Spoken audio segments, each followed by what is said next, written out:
என்னுடைய நண்பர் சவுக்கு சங்கர் அவர்கள் நிறைய பேட்டியில் இப்போ சொல்கிறாரு. அதாவது ஜெயலலிதா அம்மா சசிகலா அவர்களை கட்சியை விட்டு நீக்கி வச்சது காரணம் என்னென்னா அவங்க செய்த ஊழல் பிரச்சனைகள் அப்படின்றது பல பேட்டியில் சொல்கிறாரு.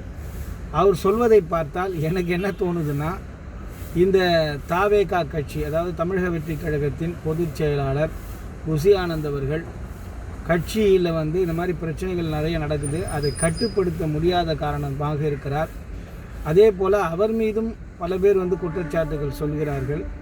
அதனால் எனக்கு என்ன தோணுது, சவுக்கு சங்கர் சார் சொல்கிறத பார்த்தா, தமிழக வெற்றி கழகம் அமைச்சரவை மாற்றப்பட்டால் முதல்ல ருசி ஆனந்த் சாரை தான் மாற்றுவாங்கன்னு நினைக்கிறேன். இது என்னுடைய கருத்து, அவ்வளோதான்.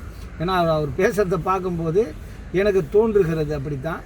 ஏனென்றால் நிர்வாகத்தை பக்காவாக செய்யணும், அதை செய்ய வேண்டிய திரு ருசி ஆனந்த் அவர்கள் தவறுகள் நடப்பதை சட்டப்படி உடனடியாக நடவடிக்கை எடுக்காமல் இருப்பதும் அதற்கான காரணமாக இருக்கலாம். ஏன்னா உள்ள ஊசி குத்துற மாதிரி கரெக்டாக சொல்லக்கூடியவர் சவுக்கு சங்கர் தலைவர் தான் நான் சொல்லுவேன் அவரை.